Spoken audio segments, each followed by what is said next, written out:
Na kérem, ez itt az ITO E3 Pro belépőszintű projektor Netflix támogatással.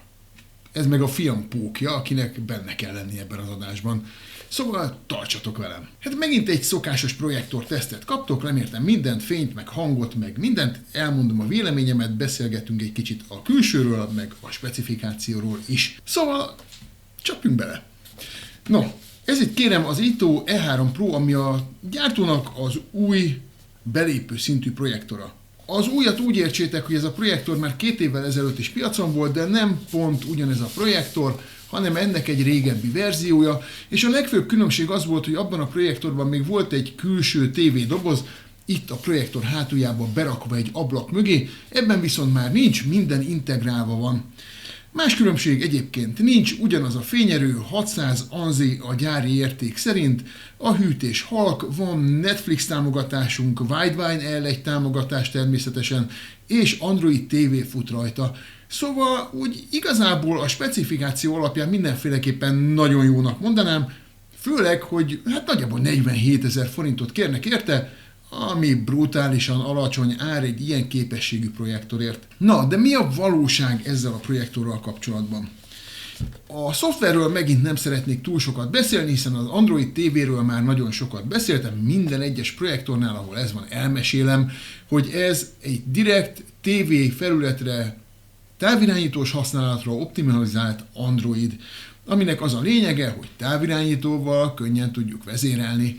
Van viszont hátránya is, hiszen azok az alkalmazások, amik tévén távirányítóval nem irányíthatók, nem tölthetők le és telepíthetők az Android Store-ból. Szóval van előny is és van hátrány is, de azt gondolom, hogy egy projektor esetén a legfontosabb az, hogy a filmek nézése tökéletes legyen, esetleg tudjunk zenét hallgatni, ha úgy van, vagy tudjunk fényképeket nézegetni, menjen rajta a streaming, hiszen ez egy projektor, nem pedig egy mobiltelefon. Ennek a célnak az E3 Pro pedig tökéletesen megfelel. A specifikációról túl sokat nem akarok beszélni, 2 GB memória van benne, ami egy Full HD projektornak elvileg elegendőnek kell lennie. Háttértársai sok benne, éppen egy néhány alkalmazást tudunk telepíteni, de hát mondom még egyszer, ez egy projektor, szóval a streaming alkalmazásokat, média lejátszót, fájlböngészőt, meg egyebeket végül is le tudsz rá tölteni és föl tudsz telepíteni, egy-egy apróbb játékost is föl tudsz rá tenni, szóval ezzel megint nincsen baj. De lapozzunk is gyorsan, és beszéljünk inkább arról, hogy milyen volt ezt a projektort használni.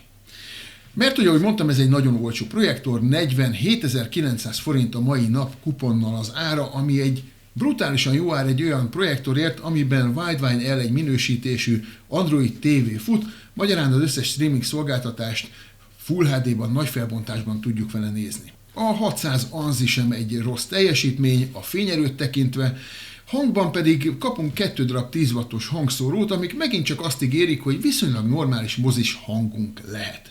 Beszéljünk akkor elsőként a hangról. Természetesen itt is 2 fajta hangról beszélhetünk, van a hűtésnek a hangja, ami lényeges is, van a vetítőnek a hangja, tehát a mozis hang, ami lényeges. Az utóbbi időben nálam járt projektorok közül az E3 Pro a leghalkabb projektor, a zaj tekintetében tehát tök jók vagyunk. Nagyon jó a hang is, úgy egyébként ez a 2 10 wattos hangszóró, ahhoz képest, hogy milyen pici dobozról beszélünk, ahhoz képest tök jó hangot ad, nincs dobozhangja, van benne dinamika, meg van benne mély is, szóval, hogyha nem akarsz költeni külön hangrendszerre, akkor is szerintem el fogsz boldogulni ezzel a projektorral, élvezhető hangot kapsz. Természetesen csináltam egy kis demót is, külső mikrofonnal fölvéve, hallgassátok. You know what I'm after? You want to be the biggest star in the world? We need to capitalize on Michael's success. Because the Jackson family is the brand. That's our Coca-Cola. Remélem meggyőző volt számotokra is, úgyhogy megint csak léphetünk tovább, és jöhet a fényerő. A gyártó 600 ANSI-t ad meg ennek a projektornak, ami már bekapcsolás után nekem egy kicsit soknak tűnt. Az ANSI ugye egy súlyozott fényerő, nem egy helyen a vászon közepén mérnek, hanem több ponton a vásznon, és ezt az értéket súlyozzák. Ha luxban mérünk, akkor meg kell szorozni ezt még a vetített képnek a méretével, és megkapjuk az ANSI lumen értéket, ami ebben az esetben, tadadadam, 276 ANSI-t mértem. Ezt 2,8 méter távolságról mértem, ami szerintem egy teljesen normális távolság, hiszen 100 colos képet tudunk vetíteni. Nekem nem is a fényerő fájt leginkább, hanem az, hogy viszonylag nagyok voltak az eltérések a közép és a szélek között. A középen mértem 144 luxot, ami teljesen jónak mondható, sőt azt gondolom, hogy a kategória fölötti, viszont a képernyő széle felé már inkább ilyen 90 és 80 közötti értékek voltak, ami azért viszont nem jelent semmiféleképpen jót. A gyakorlatban ez azt jelenti, hogy ennél a projektornál már mindenképpen be kell sötétítened a szobát, mégpedig rendesen. Ráadásul a vászon szélei felé, hogyha sötét jelenet van, akkor eltűnhetnek már részletek. A fényerő középen jó, ott a színek is jók, ragyogóak, tök jól kijön a HDR, ott nincsen semmi probléma, a szélek felé azért nem tökéletes ez a dolog.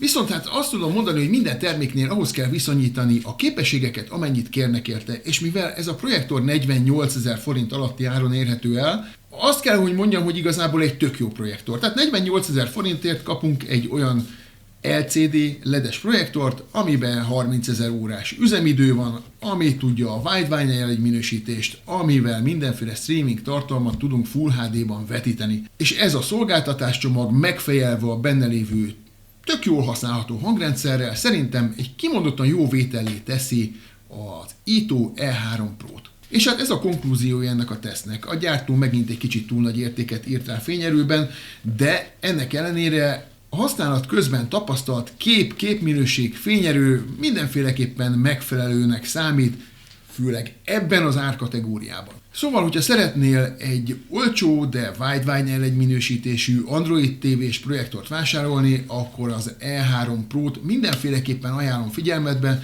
mert ezért az árért ez egy nagyon-nagyon jó vétel, még akkor is, hogyha a gyártó megint egy kicsit feltupírozta a fényerőbeli adatokat.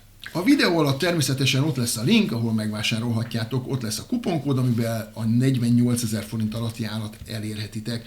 Ott lesz az írott cikkre mutató hivatkozás, nézzétek meg, ha érdekel a projektor, hiszen abban az összes mért értéket megtaláljátok a fényerővel, meg a hanggal kapcsolatban. Ha tetszett ez a teszt, meg ez a videó, akkor nézzétek meg a mellettem megjelenő másik 2 teszt, valamelyikét is, iratkozzatok fel a csatornára, és gyertek vissza, mert hamarosan jelentkezem újabb tesztekkel.